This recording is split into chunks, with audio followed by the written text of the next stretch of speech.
I think of the ancient caretakers and storytellers of the ground we stand on and thank them for allowing me to pass through with more stories on these glorious lands we share. Welcome to this special live audience recording of 3 Food Memories presented by St. Cloche with renowned designer, horticulturalist and TV personality Jamie Durie. Thank you. Welcome. Jamie is a true visionary in design and sustainability, an internationally loved designer whose passion for nature has touched not just landscapes, but lives. From creating beautiful outdoor spaces to supporting meaningful causes, Jamie brings heart, warmth and purpose to everything he does. He's more than a familiar face, he's a voice for the planet and a soul deeply committed to making a difference, whose impact is both inspiring and human. It is my privilege to share Jamie's 3 food memories with you. Memories we not only get to hear about, but taste as well, alongside the stories behind them. Everybody has a Jamie Durie story, and now it's time to hear his. Jamie Paul. Yes. Jamie Paul Durie OAM, welcome to 3 Food Memories. Oh, thank you.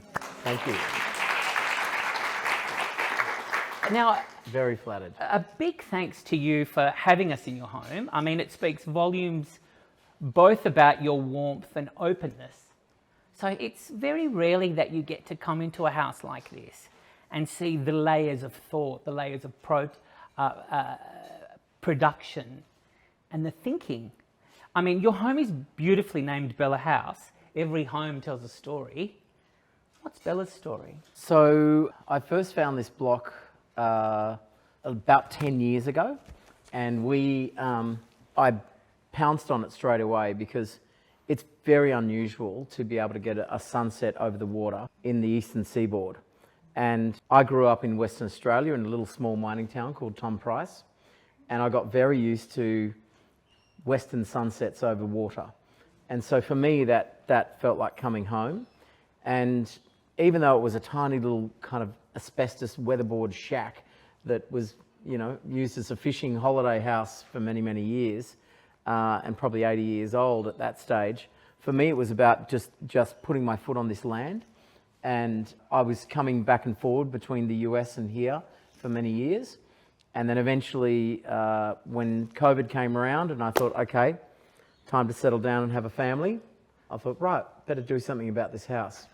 So Bella House was born from a number of sketches through a few dear friends of mine, Robert Morrams from Fender Katsalides, Callie Vanderweer, who I had a great architect from South Africa who I'd done a lot of work with, and we lodged the DA, and after much to and fro with neighbours and so forth, which you probably all read about, I think I was on the front cover of the paper for attempting to take down a tree, and the headline was Nature Stripper.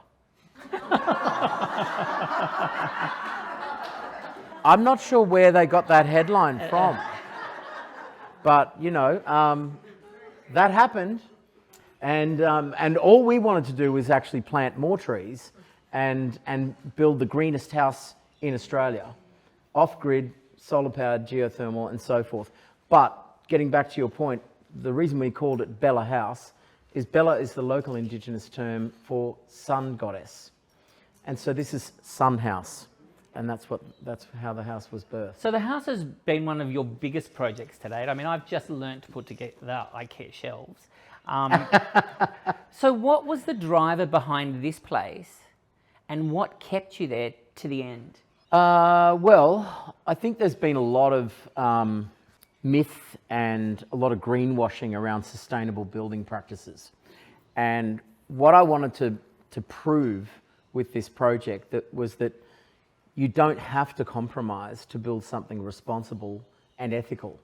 And, from the zero VOC paints that we use down to the sustainably sourced clay in the tiles, through to the sustainably sourced timber, through to the geothermal heating and cooling system, through to the solar system, everything that's gone into this house, including the 230 plants that we're sitting, which is constantly cleaning our air, has been meticulously put together to, in a very luxurious way, to take away the myths behind eco being hard work or not high designed or well designed and not thoughtful. And so I wanted to build a house without compromise. And this is, for me, a house without compromise. It's all the ideas I've ever dreamed of after 30 years in the industry, and working on gardens in Los Angeles and Hong Kong. And we had a practice we hired 171 staff in 12 countries. Wow. So we had, our landscape architecture firm had 21 staff in Dubai, where we did multi-residential $2.4 billion master plans, 6 or 7 staff in Los Angeles, 52 staff here in Sydney, another 6 in Melbourne, 12 in Hong Kong, 6 in Singapore. We did a lot of work commercially abroad, not a whole lot here in Australia, because to be honest, we were so busy with all the work that we'd done abroad. And so this is really a culmination of all the ideas that I had absorbed from my travels. And how do we distill that, find the best nuggets, and then make them come together in a harmonious way? Bella, the construction of Bella was captured on the TV series Growing Home with Jamie. I mean, it was, if anyone saw the series, it was a roller coaster ride, and I believe there's a roller coaster down the side of the place, isn't there? So was this a dream home you'd always wanted to build, or a television series you always wanted to create? Good question. This was always our dream home, and this was something that I had conjured up and started dreaming of 10 years ago. It wasn't really until COVID came around, and I guess we were all forced into a corner during COVID, and it was a great reboot for all of us, because we all kind of got to recalibrate our thoughts around where our careers and our lives were going. And I thought, you know what? At the time, I was hosting a show called House Rules, which had 320 production staff, and it got cancelled during COVID, and lots of other shows were being cancelled as well. So not only was I sort of out of work from a television point of view, my design business continued to roll on, but it made us all retreat back to our homes and go, okay, what do I really want to do moving forward? And I thought, well, if I'm going to build this house and I'm going to build it sustainably, I think the next TV move I do is to document that and show what my real passion is. So, and I think it's worth giving up some of your privacy if you can share some tips and tricks about how to build these things in a sustainable, responsible way. What was it like being on this side of the camera? Like, you were the Very subject hard. matter. Very hard. Having done 56 shows in my career, starting off with Backyard Blitz and then hosting The Block, and then a whole range of shows after that, and 5 years with Oprah, and 38 shows in the US. I was always very programmed, and I knew exactly what I was saying, and I was addressing TV. When that camera gets pushed to the side and you're actually having a real conversation, but this is observational documentary style, it's very, very different, because I had to get comfortable with actually people watching some of my mistakes and some of my misfortunes and some of the I guess some of the issues that come. And building a house like this is extremely complex. It's extremely stressful. You can come unstuck in so many different ways. Do you have editor's cut? With the bits that you... I'm one of 2 EPs, but I just let it roll, because I think great TV is when you watch someone in the moment of passion doing what they're good at. That's the TV I like to watch. I don't know whether any of you have watched Simon Reeves, the scientist, who had a series on the ABC and BBC called The Rivers of the World. But that man is so articulate, and even through to David Attenborough. I mean, the guy doesn't present. He just talks with passion. And when you can watch him in that moment, it's interesting television, and that's why he continues to be so compelling. And so, you know, you've got to strip away everything that you think you want people to see about yourself, and then just allow them to see your underbelly. And that's what this series is all about. And I think that's why it rated very well. And we're now fortunate enough to do series 2, where we're building another 4 houses. Not just me, but 4 other families building sustainable houses, one in Canberra, one in the Blue Mountains, and we're building a 3D printed house on our farm in Bangalore, which will be really interesting. So it started off this avalanche and this conversation around sustainable building practices and how do we move forward as a nation and as a society in a more responsible way, but still have the creature comforts that we've become used to. And that's really, so I've built the Ferrari here, but then how do we then distill those ideas and make it palatable to every Australian, on every budget, on every block of land, and not every view is like this, but how are some of these principles then replicated into something that could actually make a bigger impact next turn down. We've got 1.2 million homes to build in the next 5 years, and we're 85,000 trades short of doing that because we don't have the tradesmen that we need to build those houses. So if we don't start automating parts of our construction business, like 3D printing, like modular housing, like prefab concrete walls and so forth, we're not going to make it. We're not going to hit those targets, and it's just not going to be feasible for everyday Australians to own their own property, and that's really what it's all about. What it's all about tonight is your 3 food memories. We're about to start with your first one, but before, as the plates are coming around, what are you like around the kitchen? I love cooking. Nardine Bush up there, who is the one that I blame for this entire day. We cooked together for many years, and Nadine actually is Sri Lankan as I am, and taught me how to cook a beautiful curry. So we quite often cook together, but I love cooking. I do most of the cooking in the house. And when I travel, I love going to beautiful restaurants and experiencing the best of what they've got to offer in that country. And one of my first big memories of travel would have to be Kyoto.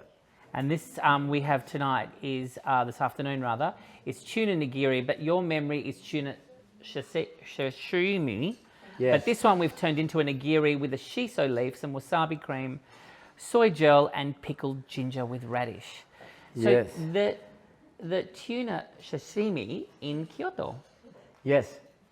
Yes, so Kyoto, I don't know how many of you have been to Kyoto before, but for those of you who have, particularly during cherry blossom time, when you see Prunus cerasifera and Prunus crossbleriana in its full glory, you're up to your knees in blossoms, and it's like ploughing through snow on these cobblestone streets with burnt black buildings that were discovered by accident during the Kyoto fires. Shosugi ban is the method of blackening the timber that the Japanese discovered after those fires, and it actually preserves the timber, stops termites getting into it, creates a waterproofing agent, and gives you this beautiful black finished kind of. So you know the whole of Kyoto has these burnt black, beautiful cedar buildings that have just been charred but not burnt all the way through, and it was one of the only towns that there was an embargo against it being bombed. So that's where all the culture sits in Japan.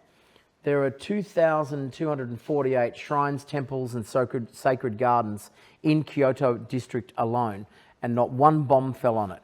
There are 820 geishas in Kyoto alone. There are only 940 left in the world.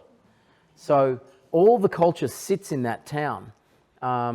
And I was lucky enough, I've had about 15 trips over there. My favourite garden would have to be Shisendo. It's a 640-year-old Buddhist garden. And it's very, very peaceful and really contemplative. Pleached bamboo, which is where you take away all the lower stems of the bamboo and allow the foliage to sit at the highest tops, and that allows the light to come through to the base of the bamboo where some of the mounded azaleas sit, and they're clipped into beautiful, perfect balls. But what a stunning garden, what an amazing culture, what a place of discipline and thoughtful design. I was lucky enough to get taken to this backstreet local little sushi restaurant where there was a river running through the bench top of our table, and with that river came the food that was on these little boats that were floating through, and so it was like a sushi train, but you were kind of like, you were taking your food from the river, and of course some of them were turtles that had been turned upside down and literally just, and they were eating the sashimi, the turtle, straight out of the shell. That was something I couldn't quite bring myself to eat, because I do love turtles.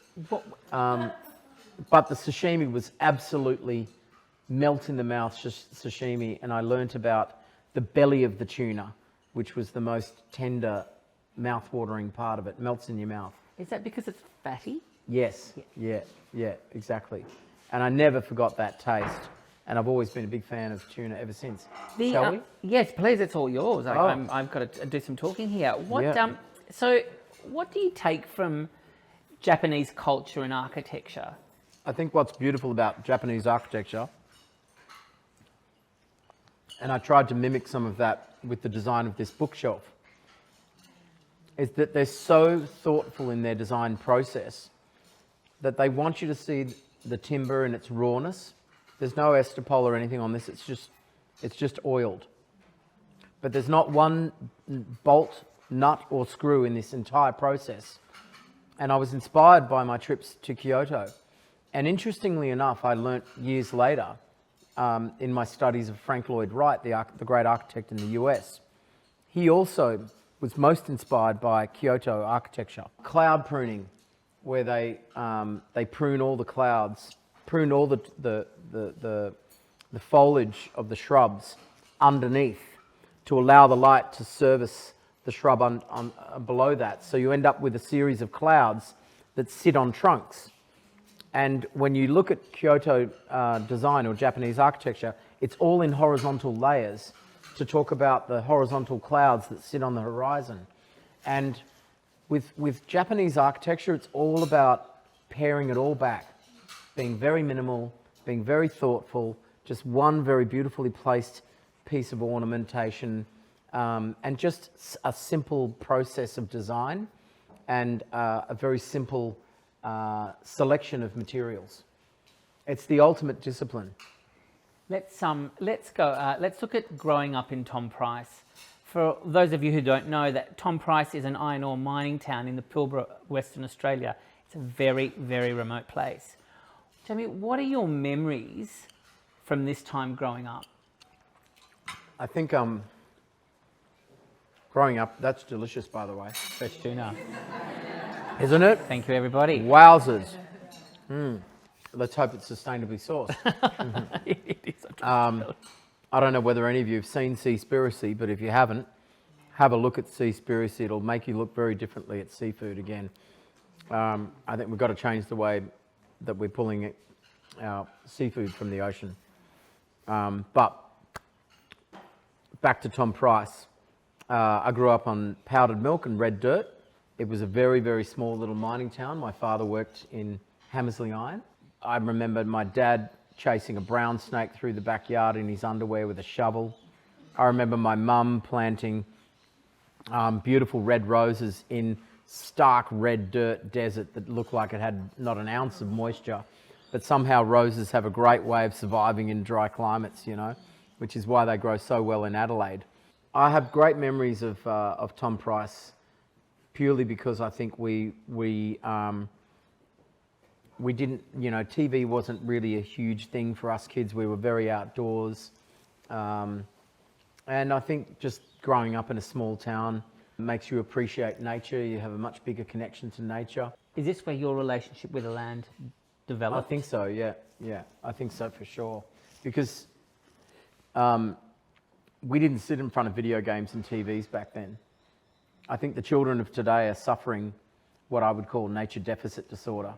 And there was a book written on this called The Last Child in the Woods, which Nadine and I talk about quite a bit. It's really a big problem. And I think kids have to spend more time outdoors. And I think our parents were very big on just, forcing us outside and building cubby houses and tree houses and playing with slingshots and all sorts of things. And I was a real boy's boy, Yeah, you're a quarter Sri Lankan. Is there Yep. any of that Sri Lankan cuisine feature in your food memories? It does, yes. I had some extraordinary meals in Sri Lanka where I did a documentary on the place back in the early 2000s. And it is definitely one of my favourite foods. If you haven't had Nadine Bush cook you a curry yet, I highly recommend it. We're all going to your place after. Yeah, that's where we should the definitely road. do the next food memories. But Sri Lankan cuisine is kind of like, it's like your tropical curry. It's Did it feel like home? yeah, it did. Right. Totally. Yeah. So it answered a lot of questions. Oh yeah, yeah. The cinnamon, the turmeric, the cardamom, all those Colours flavours. you use right through the house, aren't Yeah, they? yeah. Lots of rich colours. I love those sorts of colours through the house, and very inspired by Sri Lanka. Your parents, you were young when your parents split and you moved to the Gold Coast with your mum. And there were long periods of time that you didn't see your father. However, regardless, to this day, you have an extraordinary relationship with your father. Oh yeah, What's your father's name? Dave. Now, you have 3 children of your own. Yep, There's Taylor, Beau and Nash. yep. How has the bond with your dad informed your fatherhood with your children? Good question. I probably, if I'm honest, didn't get enough time with my father when I was young. So, and my first child, Taylor, was born when I was very young. I was 23 at the time, and in the middle of a very different career, travelling the world. We'll get to that later.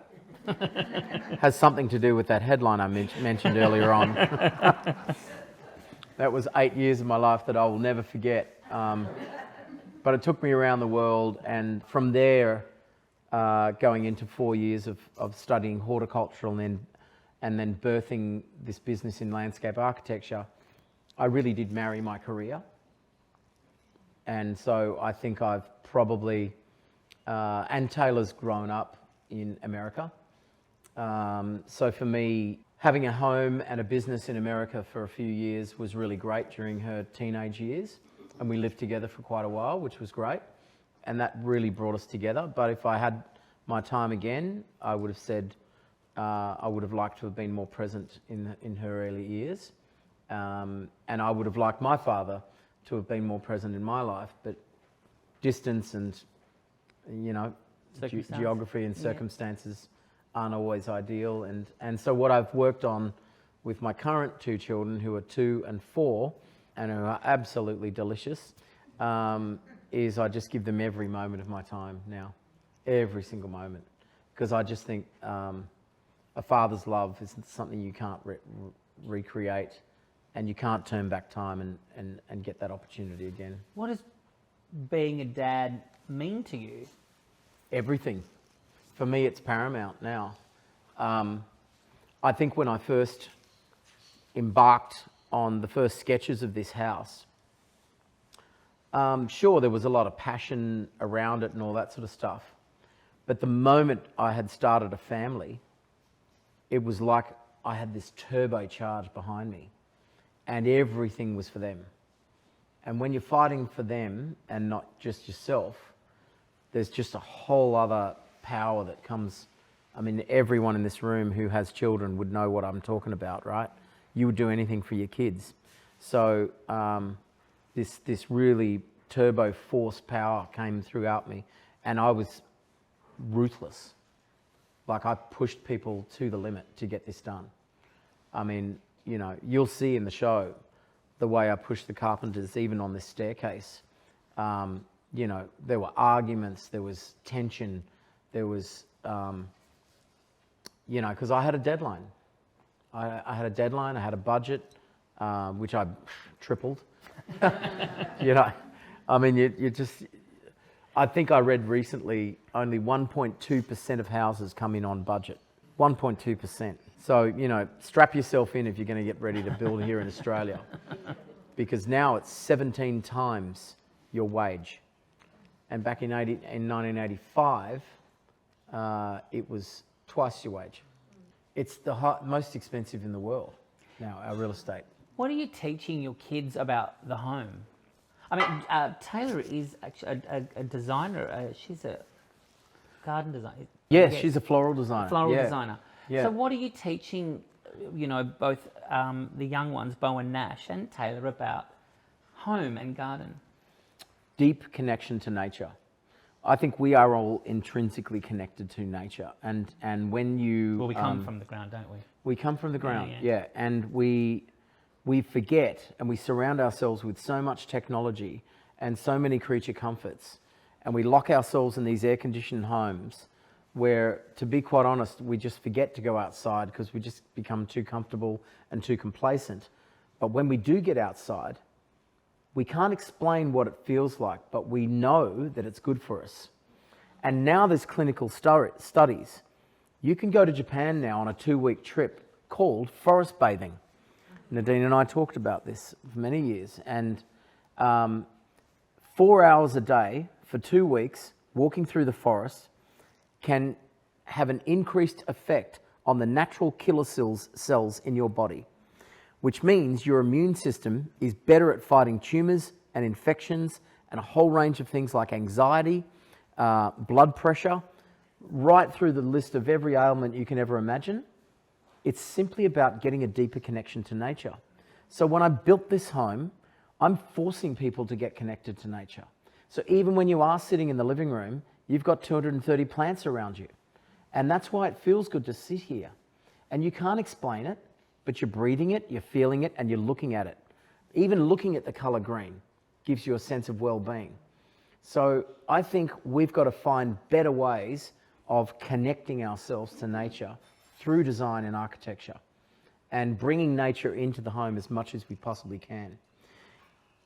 The average house built here in Australia is 21 times the acceptable levels of volatile organic compounds that we as humans should accept from a health point of view. I believe the new asbestos is volatile organic compounds, VOCs. They're carcinogenic. They're in our curtains. They're in our textiles. They're in floor polishing. They're in Estopol. They're in vinyls. That new car smell is VOCs, volatile organic compounds. It only takes 5 mature plants to take out 75% of those VOCs in one medium-sized living room. But I went a little further with 230 because I really wanted to prove the point. And everyone who walks in here feels it. And I think there's something to be said about that. And maybe I'm a little over the top. No. But I'm getting that message across, right? I'm trying to get maybe just a little. All right, then, now that we're over the top, let's take this next food memory number 2 takes us on another journey to the Arctic. It's carpaccio. Now, you travelled to the Hudson Bay for this one. Oh, yeah. And you made a show about it. I didn't. Channel 7 did, yeah. But weren't you in it? Yes. Okay. Tell us about this second carpaccio memory. And by the way, as it's coming out, it's carpaccio with mushrooms, some hazelnuts, and a parmesan croûte. Yummo. So this was an interesting one. For a while, one of my favourite roles in television was I was an environmental reporter for a show called Sunday Night on Channel 7. And it's a real shame that it's not on air at the moment because it was the 60 Minutes of Channel 7. And they had some incredible journalists working on this program. And I became very close to a whole range of great journos like Dale Padgett, and who's still one of my dearest friends today. Anyway, I did a number of stories in Africa. We followed the trail of the Ark of the Covenant through Ethiopia. I went to Montana and looked at the increased bear attacks because of climate change, bear attacks on humans because of the lack of food source because of climate change. And then I was lucky enough to go to Hudson Bay, where we were looking at, some of the polar ice caps melting. And some of the scientists that we were talking to were saying, well, look, this particular area where you're standing now, Jamie, is only 3 foot thick of ice, but it used to be 12 foot thick. Wow. And so, it's constantly melting. And I put my foot down like that, and my foot went straight through the ice. It was only 3 inches deep. So our polar ice caps are melting at such an enormous rate. We really, we've really caused so much damage. And my theory on climate change, or extreme climates, which is now what we're all becoming acutely aware of, increased, heat, the hottest year on record last year, worldwide, increased snowstorms, increased tornadoes, increased bushfires. Everything's extreme now. Let's not talk about this from a political point of view, because this isn't about politics. This is actually about humanity. And let's just talk about the fact that carbon is a pollutant. And if we were to see our neighbours walk down the street and throw a bunch of garbage out the window of their car onto the pathway of the street, we would stop them and say, hey, would you mind picking up your rubbish? If we are that conscious about telling our neighbours to clean up after their own mess, well then why aren't we more conscious about telling some of the industrial polluters around the world about cleaning up the pollutants that are going into our atmosphere? Because that's also garbage. And let's not talk about whether humans have created climate change or whether that is even the cause. Let's just clean up the mess. Let's just not pollute anymore. So do you think we can reverse the damage been done? I think what I'm reading from most scientists is that it will be very hard to reverse it now. We're probably moving into a new phase where plants and animals have learned to live in different climates. And, we've lost 37 species. Which means of we animals would as well. Yeah. Yeah, as humans, we would have. Yeah, we already are. We already are. And I think I trained with Al Gore back in 2003 to be one of his climate change presenters. And I remember back then it was called the Climate Change Project. Now that same initiative is called the Climate Reality Project, right? And they're working with data all the time on from all over the world that are very, very current. But I think we are moving into a different world where some species may not be there in 50 years. We won't have the seafood that we've got right now in 2050. That's only 15 years away. If we keep harvesting seafood the way we are now. 36 of the US state flowers and trees have moved north out of their state flowers and tree areas, moved north because of climate change. And there's only 50 odd states. So, it's happening all over the world. So to reverse it right now would be almost impossible. I remember him saying if we had an increase of temperature of over 1.6 degrees, we're in trouble. Well, we're there now. When you were in the Arctic, you stayed in an igloo. Yes. And you had this reindeer carpaccio. What did it taste like? We've done a grass-fed beef here, so it's not reindeer. We've saved you from Rudolph. Yes, it was caribou. Yeah. Actually, and it was pretty extreme out there. We were in the middle of a storm. He built this igloo. How do you build an igloo, by the way? It's amazing. He uses this thin little saw and just cuts through the ice and creates these blocks, and then uses soft snow in between it to mortar it all together, and then just stacks it all until he gets to the top and puts the closing piece on. And you get in there and you really are warm. It's amazing. Anyway, we stayed there. We slept a couple of nights. Obviously, there's no food, so you live off the land. He was a great hunter. He took down a local caribou and tore it apart and dragged it into the igloo, and it was frozen, and we just sawed off a little bit of his rump, and I just had it, and it was incredible. It was amazing food, and I'll never forget that experience. And you just had the meat. There was nothing else. That was it, yeah. Right. Yeah, it's just pure protein. But I remember diving because the Inuit were looking for new ways to find food, because some of the species and even the animals that are attracted to those species were not there anymore because of climate change. And so they were diving under the ice to get shellfish and things.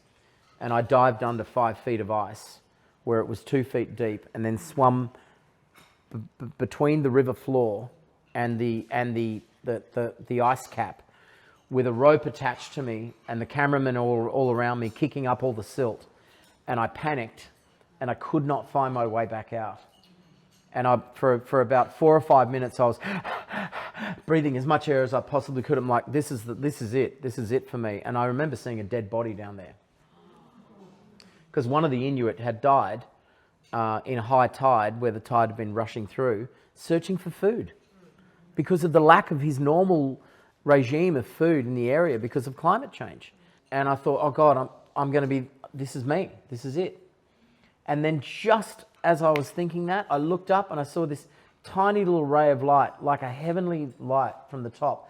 And it was busting through all this cloudy, misty thing. And there was a 94-year-old Inuit at the top of the hole holding my rope, who'd let it go loose. And I'm like, and I think he was focusing on something else with one of the crew.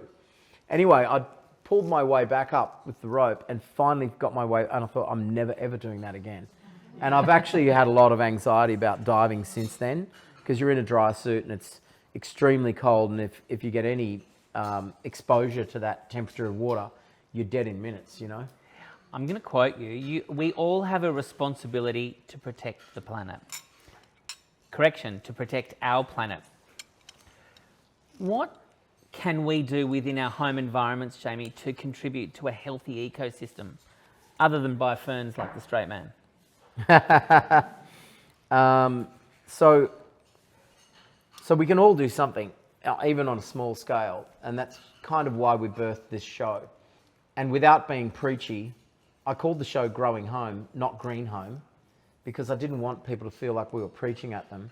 But the lessons that come about throughout that show are really important. You know, from LED light globes to zero VOC paints to solar powered systems, even your hot water system takes up about 52% of your energy in an average home. So even if you just put solar panels on just for your hot water system, we'd be cutting half the energy usage for every home in Australia. And every home should have a rainwater tank, because we are all going to experience droughts, and then we wouldn't have so much impact on our dams and our riverways and so forth. So there are millions of tiny little lessons that we can all do at home to kind of lessen our impact. We're actually one of the dirtiest nations in the world. Why do you think that is? Well, it's a fact. We produce more carbon here in Australia than anyone else per capita. It's pretty horrific. Do you think that's because we have an excess of resources? Yes, and unfortunately, only 6 out of the 10 companies that have taken gas from our country, 6 of them don't pay tax and don't pay any royalties. Whereas we as Australia all pay tax and we all pay royalties.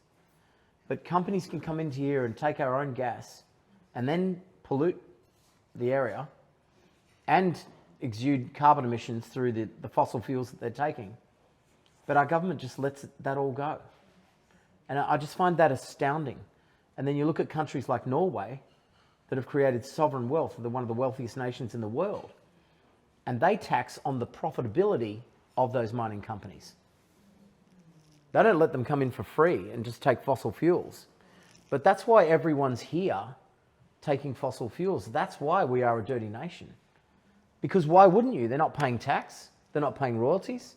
Come on in. Australia's free for all. Let's talk about that famous newspaper quote, not the one that you spoke about. What was it? The stripper? What was it? The land... Oh, the nature stripper. The nature stripper. But let's talk about another one, from hot pants to pot plants. Somewhere between your time in Tom Price and on the Gold Coast, you joined a little troupe of performers, a bit like the Von Trapp family, but not quite. It was called Manpower.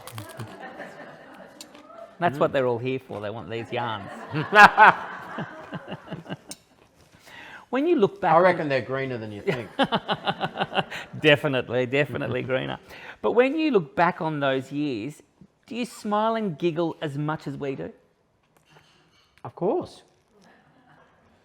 I have not one regret.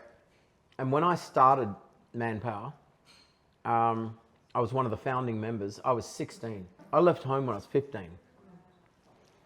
And that would not happen today. No way would that happen. But I don't have 1 ounce of regret, because for me, it allowed me to walk into the university of life. We did 42 countries a year for 8 years. I toured all over the world. I lived in Manila, Taipei, worked in China, worked in Europe, worked in London at the West End Theatre, where In Excess came on after us. Wow. I worked on a stage in Leeds where Houdini first played, in London. And then, of course, spent 8 years working in Las Vegas in a $50 million showroom with lights and pyrotechnics and beautiful trapeze shows, and got to train with Cirque du Soleil and met extraordinary people, dated princesses and all sorts of things. It was amazing. I wouldn't change one thing. I wouldn't change a thing. It was fantastic. So Hot Pants to Pot Plants perfectly captures the shift from entertainment to the nurturing world of gardens and designs. Was it a sudden shift, Jamie? Oh, so yeah. So when you're touring that heavily and you're doing 10 shows a week and you're cooped up in a little hotel room, you are completely disconnected from nature. So without even knowing it, I had disconnected myself from nature. And so this little boy who grew up in an outback town, who was used to running around barefoot, playing with sticks and stones and making tree houses, was suddenly cooped up in, Las Vegas hotel rooms and hotel rooms in Taipei, and like completely disconnected from nature. And I think I got to a point where I was like, I don't think I can do this anymore. And if Did the body react? I think, yeah, I could feel myself getting stale. My body was unrewarded, if you like. And although we were in the gym like 2.5 hours a day, but it's a different type of different type of body feel, isn't it? Yeah, different type of body feel. And I think that nurturing that happens when you reconnect with nature is not something that everyone can explain. But if you've had it, you always want to go back to it, And so I think reconnecting, finding a way to mix, because back then I was involved heavily in the lighting design, costume design, choreography, acrobatic, trapeze work. I did a whole bunch of really creative things on the stage. So I was used to creating theatre on stage for many, many years, even from a young age of 16. And I thought, well, if I'm going to go into a new career, I still want to create all that theatre, but I want to do it with things that are healthy for the planet and me. And that is the designing with plants. And so I met this incredible guy, who I'm still very close with today, called Paul Bangay, one of Australia's greatest garden designers. And Paul was at my show, actually. I think it was the Metro in Melbourne. There were 3,200 women there.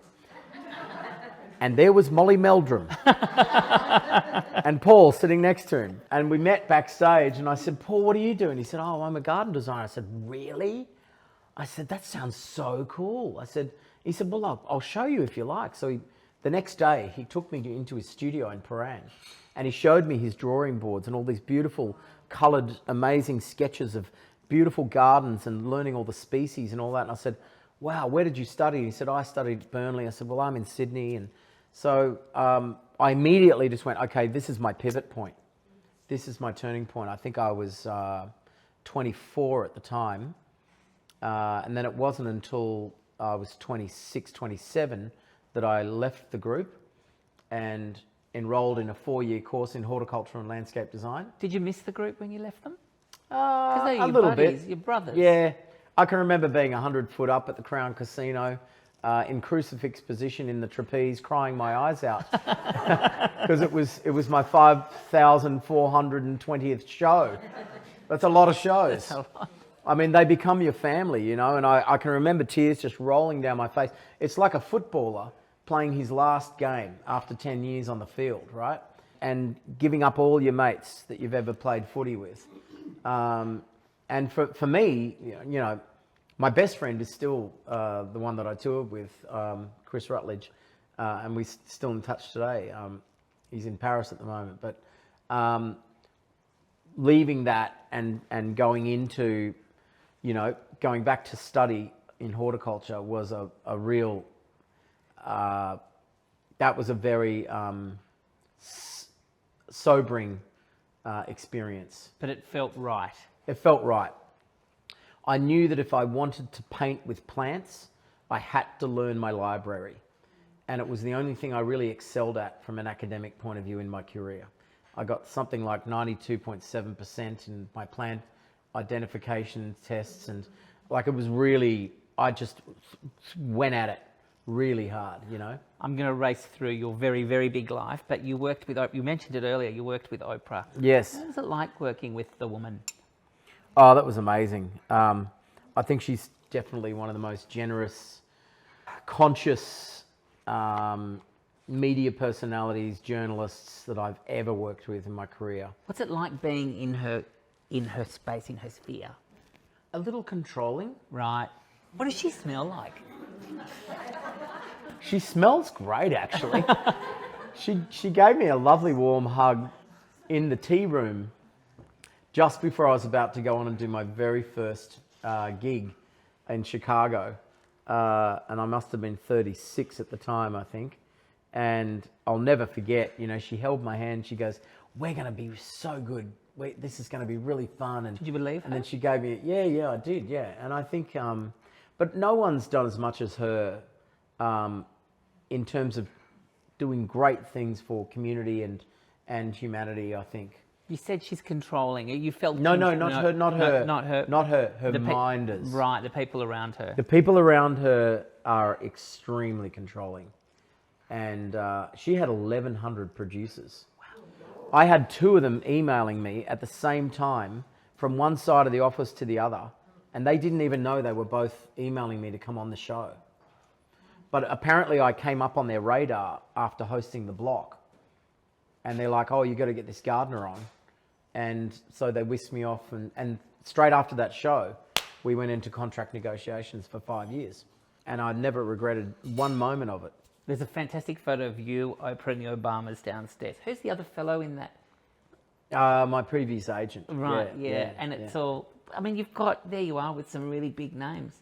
Yeah, it was amazing. That was at the Obama 08 pre-election dinner at Oprah Whinfrey's house. And I'll never forget that experience because there were only 500 guests. I was very lucky to be invited. We got these little Obama 08 blankets and we sat on the back lawn, and there's this giant full-size stage like a rock concert, and Stevie Wonder comes out and plays. Look at the goosebumps I just had on my, like, I'll never forget that moment. And there's Stevie Wonder blasting away for about an hour. And tears were rolling down my face. And then Obama got up and made one of the most elegant speeches off the cuff, no notes, that I've ever heard any politician ever make.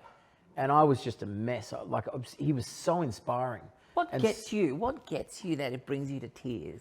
I don't know. He spoke with such passion and determination and, you know, without getting too political, I think every politician has made their fair share of mistakes and great conquests as well. But I think Obama did a lot of great positive things for America. And he was one of the most elegant leaders they've ever had, which is why he got 2 terms. But I think he's just one of the most intelligent leaders they've ever had. And heartfelt, like very warm individual. Shook my hand, looked me in the eye, you know, asked about Australia, constantly engaging, very interested in everyone in the room. And mate, I was probably like the last person he needed to spend time with. But there we were talking about turf, and over there is Sidney Crawford and George Lucas, you know, who's from Star Wars, and all these incredible names. Sidney Poitier was asking me about his lawn, you know, and I'm like, I had to run outside and call Mum. I'm like, Mum, you'll never guess who I'm sitting with. This is crazy. And I'll never. And then Oprah said to me, "Hey, you've got to come back tomorrow morning for breakfast." I'm like, "Really?" And then she's making orange juice for me and Stevie Wonder at her breakfast counter. It was unbelievable.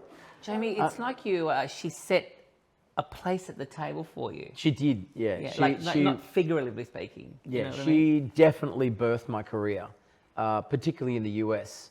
I mean, after that moment, I went on to do 38 shows, which was like back-to-back unheard of. Like that's twice as many shows as I've done here in Australia. It's like being in the Oprah Book Club, isn't it? You know, yeah, it was amazing. Yeah, it was amazing. There were 24 million viewers on her shows back then when she was at ABC. And look, and that comes at an enormous responsibility because you've got all these people watching you. So that means what you're delivering and what you're saying has got to really be on point and for the people, doesn't it? Yeah. So I was really careful about some of the things I was talking about. And I think you have to be careful and responsible about where you're taking your audience. And even back then, I was, you know, I remember watching some of the videos even recently and going, okay, I said something like, I'm in the business of connecting people with plants because intrinsically I believe we're all connected to plants, which is kind of not a lot different to what I just said 5 minutes ago. Right, so I think if you just stay true to yourself and you stick to those ethics, people know you're not bullshitting, and it comes from a real place. And it also comes from a place of expertise, right? So if you know that what you're speaking about is factual, then you don't have to be somebody else on TV. You can actually just be yourself. I remember a very well-known gardener. We're not naming names. Who hired me in the early days of my career. And he had a show that ran for 14 years on prime time. Aussie television? Yep. Right, got it. And he said, Jamie, when you can fake it in television, when you can fake it with sincerity, you've made it in television. Wow, and you I didn't believe him. And I go, no way, mate. In my mind, I just said, I'm going to do the absolute opposite of what you just said. I'm just going to be sincere, and if they happen to find entertainment in that, then great. I'd pull that down to your connection to the land because the land don't lie. That's right. Doesn't it? Right? That's right. Yeah. We're going to take everyone to the north part of Italy with the next food memory. And this is one of my favorites. It's a classic North Italian dish. It's risotto alla Milanese or saffron risotto. It's coming around. Now, the timing of this has been pretty precarious, so forgive us if we're a few minutes behind schedule. Now, you were in Milan for Design Week and you had dinner with two designers, one of them my favourite, Renzo Piano, and the famous industrial artist Karim Rashid. How did you get to having dinner with these two blokes? In 2002, I launched a garden collection called Patio, which was probably one of the best businesses I've got. And I started designing outdoor furniture and hand tools and garden digging tools, potting mixes with my own recipe of soil, whether it's cacti, succulent, or orchids, or Australian natives, whatever it might be. And I just started designing a whole range of furniture and things. And I birthed a real passion for furniture design. Because one of the great things about designing furniture is that nobody could fuck with my design. Right? Like, when you're a landscape architect, your garden might look good when you first present it to the client. But after that, if it's not looked after or maintained, you go back 5 years later, it's not there anymore, or it's been forgotten about, or it's not been. And so all that hard work and thoughtful kind of design within the landscape just goes. And one of my biggest reminders of that is when I was studying horticulture, one of my great mentors was the late Roberto Burle Marx, who was one of the greatest landscape designers of Brazil in South America. And all I ever wanted to do was go to Brazil and see a Roberto Burle Marx garden. And I got over there, and you could barely see the remnants of what he'd created. And I went, oh, God, is this where my career is going to end up? You know, and that might be a very selfish way to look at your body of work. But, you know, any designer wants to have a little bit of a legacy or something they leave behind. So, here it is. I'm sitting We're sitting on it, yeah. Over 17 or 18 years, I birthed a little design team and worked with some really talented industrial designers and started to develop my own aesthetic, if you like, for not just outdoor furniture, but indoor furniture. And I developed a relationship with Riva 1920, who wrote to me and said, we'd love you to come and design a few pieces. And today I now have 32 pieces with them. Wow. Because every year we would design more pieces and go and present them at the Milan Furniture Fair. This is the bungalow armchair. It started with that little seat just there, which is the bungalow stool, and it evolved into the bench that the ladies are sitting on just here. And then it went on to the dining chairs that you guys are sitting on over there, and then it went on to the armchairs. And for me, that was my way of going, okay, nobody's going to change this. And this is furniture that's not disposable. It's what I call cradle-to-cradle furniture. So if we are talking about sustainability, let's talk about making meaningful pieces that are handed down through generations, not things that are purchased and then simply disposed of, you know, 2 years later. And at one point, I think IKEA was responsible for 11% of landfill, right? So there is a sense of permanence about this stuff, and nobody would even dream of, you know, crushing it. If you want quality and you want it to last and you want it to live through the seasons, you've got to design at this level, I think. So I started working in Milan with a whole range of really high-end designers like Riva. And our outdoor lounges won a Good Design Award in 2022, I think, for our textile design. And for that, we designed those and a whole range, a Hugo collection for a company called Unipu. And then these ones are for Riva 1920, and we do bookshelves and tables and lounges and a whole range of things that I think actually still have a deep connection to nature. When you put your hand down here, you're putting your hand on wood. And you're feeling leather, 6mm bullskin leather, which won't disintegrate. It'll last for decades, centuries. And so this is a connection to nature. Even though we're inside, we're still connecting to nature, right? A natural material. And so that became a really exciting offshoot for me, and something that I've held, a passion that I've held very dear to my heart. And not a lot of people in Australia really know about it, but that's okay. I think there's only 1 or 2 stores in Australia that sell these. In fact, these are the only ones in Australia that are physically here. I brought them to be in this house. Some of the other pieces are available at Fanuli here in Sydney and Melbourne, but it doesn't matter. Like for me, this is a great way of, I guess, extending my design career and building something meaningful for families that will be passed on through generations and hopefully become, you know, very special to them and iconic, yeah. So the dinner with Renzo and Karim, you had this risotto. Why was this risotto so memorable? Well, it's not every day you get to sit next to greats like that. I mean, one of the best buildings that we have here in town was designed by the great Renzo Piano, the terracotta building on Macquarie Street. You would have seen, you would all know very, very well. The Botanic Gardens on the corner of Phillip there. Yeah. That lovely building. I think it's called Governor Phillip, is it? No. What is it called? What's it called? Oh, we'll find it.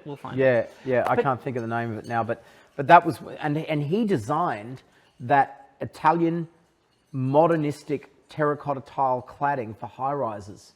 So he took his Italian craftsmanship and knowledge of working with earth and firing earth 100 stories high.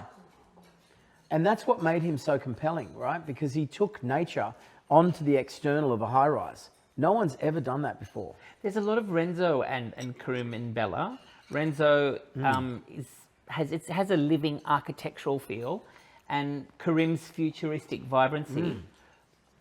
Both have a human-centered approach, as does Bella. I want to know, when did you discover design at this level? Do you remember the first house that you saw, or was it a building, or was it a piece of furniture that you saw and were like, wow, punch in the guts, wow? I was shooting my second last calendar in the Manpower days. So things were coming to an end there. Yeah. Yeah. And I remember being in Taos Pueblo, Santa Fe, New Mexico, and going into one of those adobe villages and seeing the beautiful timber doors that were all beautifully architecturally carved and wedged into buildings. But also, I think, subliminally, I was always out taking photographs of architecture when we were working in Europe and London, all through London and Paris and Spain and Thailand and Taipei.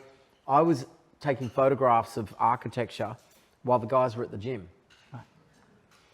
And so I kind of always just had this fascination for architecture. And in a way, I'm a frustrated architect.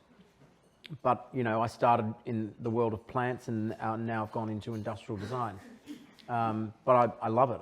I can't get enough of it. I'll never stop doing it. I think it's something you can do until you're dead. Don't die yet. I don't think we've had enough Jamie Durie. Jamie, as your social cause, you've chosen the Children's Cancer Institute, and you've asked that 10% of tonight's ticket sales be donated to the Institute. What drew you to support the Children's Cancer Institute? Nadine and I worked together for 17 years, and we worked very closely with a beautiful landscape designer by the name of Harriet Rowe. And I went to college with her. I studied horticulture with her for 4 years. In fact, she helped me with some of my exams. She was fantastic. And she was an incredible girl. Beautiful, elegant, raised in Robertson, up in the Bowral area there. And 18 years ago now, she developed breast cancer. And she fought it for over 16 years, relentlessly. I think she broke all the records for the amount of time that she had had chemo and radiation. That poor girl, her two girls that were 16, 15 and 17, had never seen her not attached to a chemo machine. Never seen her. Her whole life. And she fought and fought and continued to be a great garden designer and designed a lot of extraordinary gardens up there.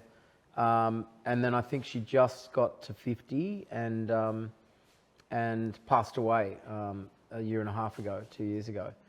And it really struck me, like it really hit, because she was probably one of my closest colleagues.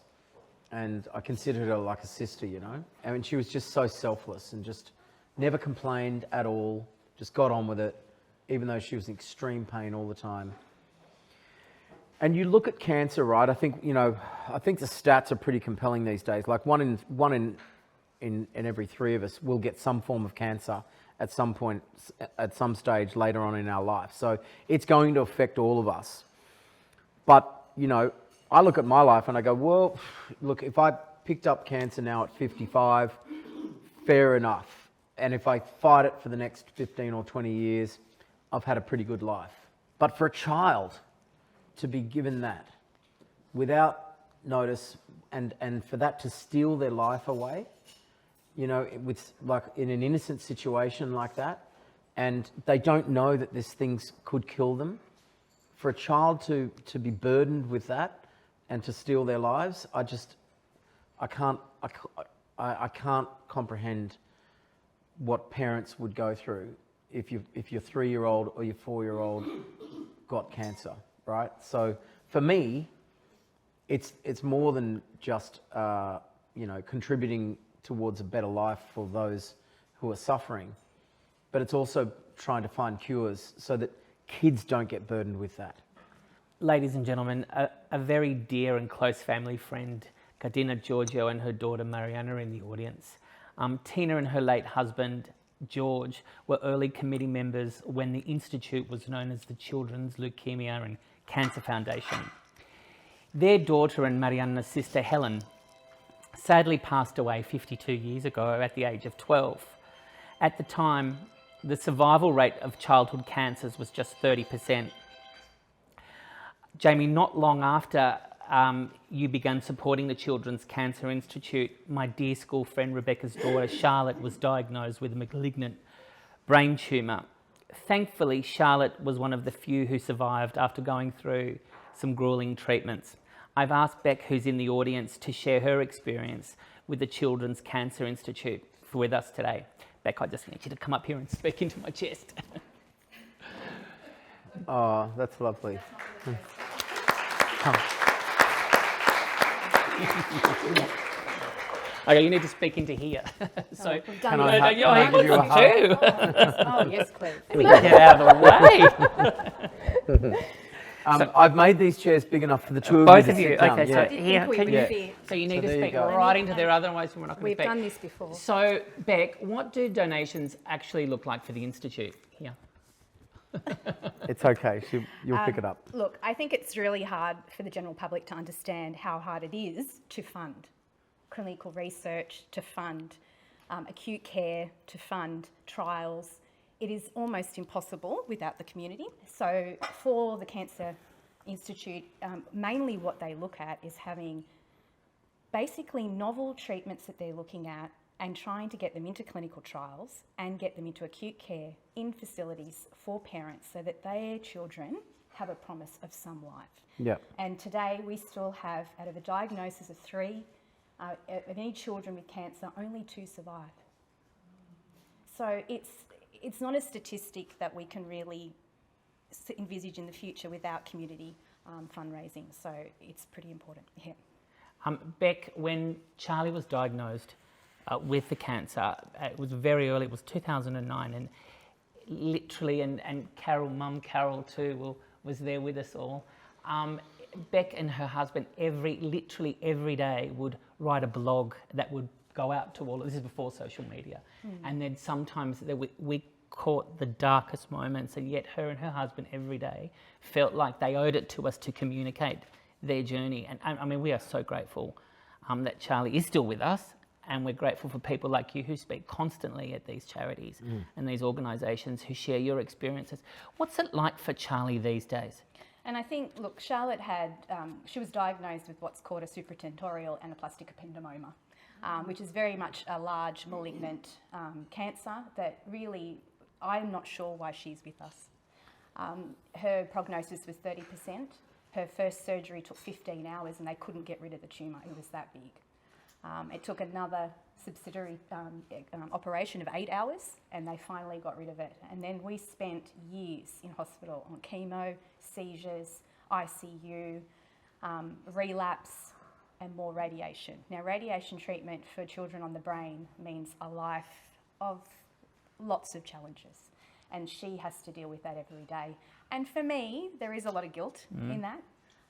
So the CCI has an impeccable zero program for children. That's their aim, that no child will have to go through that. Yeah. That the late term effects won't be that, you know, a child can't go to school and do things, who can't, you know, access and be in this world the way others do. So it's a pretty amazing institute. Yeah. Everybody, Great. Rebecca Davies. Wow. Thanks, Rebecca.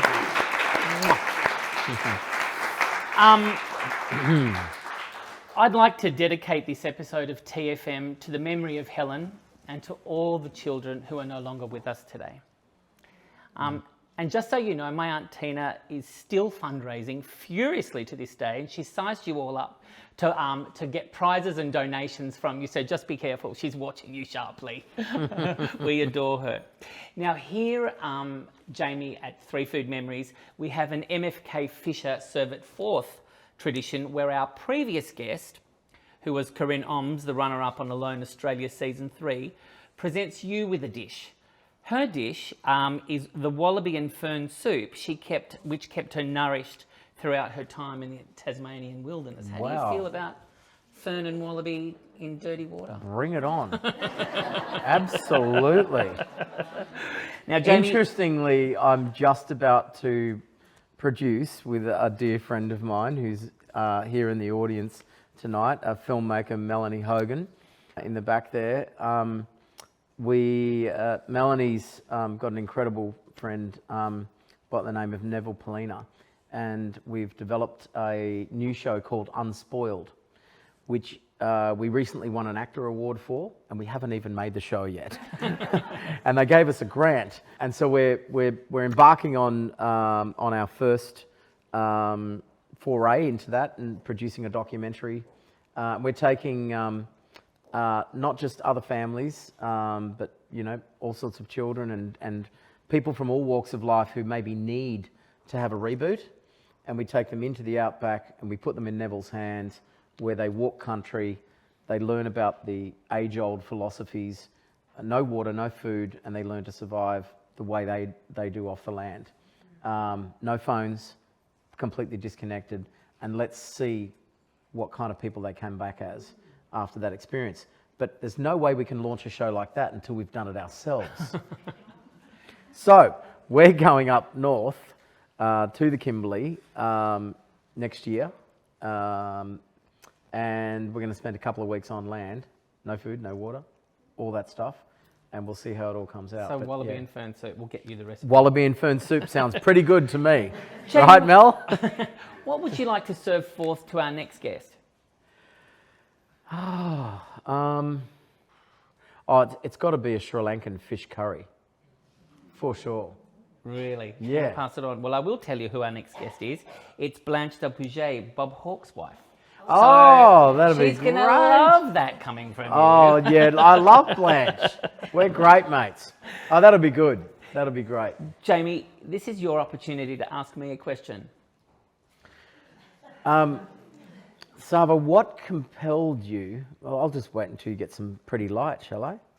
That's true. Are we far away with the battery change? I think we're pretty good. No, that's all right. Listen, this is what we call a Deb Hutton light.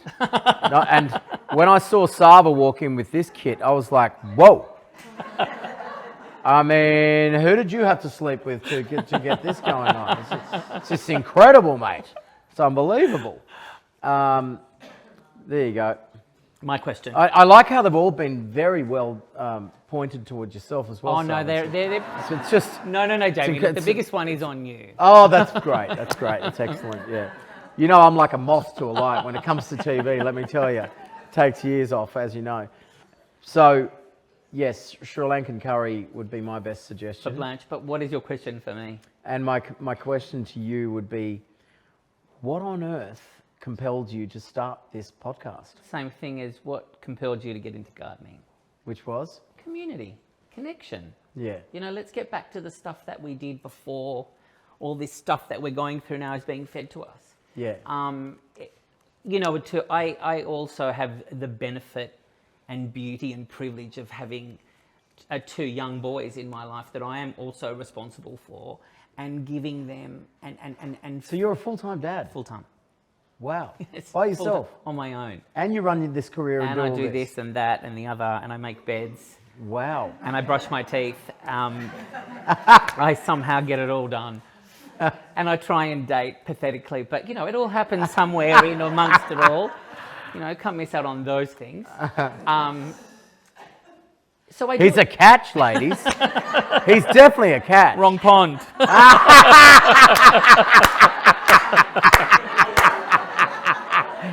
Thank you. It's not every day that you don't think I knew that. Just in case. So I do it for them. I do it for the world that they're moving into, and you know, there's a lot of stuff that I see that you see as well that I'm not really happy with. Yeah.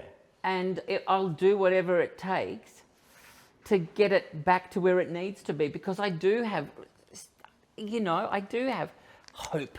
I have enormous hope, and I think without that, what have you got? Like, you know, what is that drive to get you through? So that's why I do what I do, and it's such a privilege to. I mean, tonight has been, or this afternoon has been really beautiful because I haven't heard a pin drop except for your cutlery. You've all been so tuned into Jamie and his stories. So that's why. Now, Jamie, before we go, you're a big believer in sharing knowledge. You're a big believer in sharing knowledge. You're taking the wisdom from mentors and the elders. You make it your own before you pass it on to others.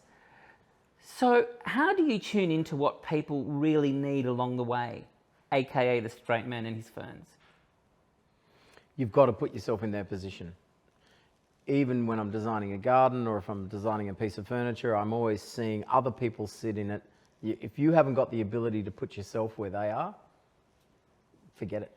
It takes a lot of strength, doesn't it? Yeah. And courage. Yeah, but also you've got to let go of your own wants and needs and kind of put yourself in other people's position. Empathy. Empathetic design. Are you good at tuning into your own needs? No. Jamie Paul Durie, big thanks to you for opening your home to us. And I speak for everyone here when I say it's good to know you're more than just a pretty face on a bareback horse. Please thank Jamie Durie. Come here.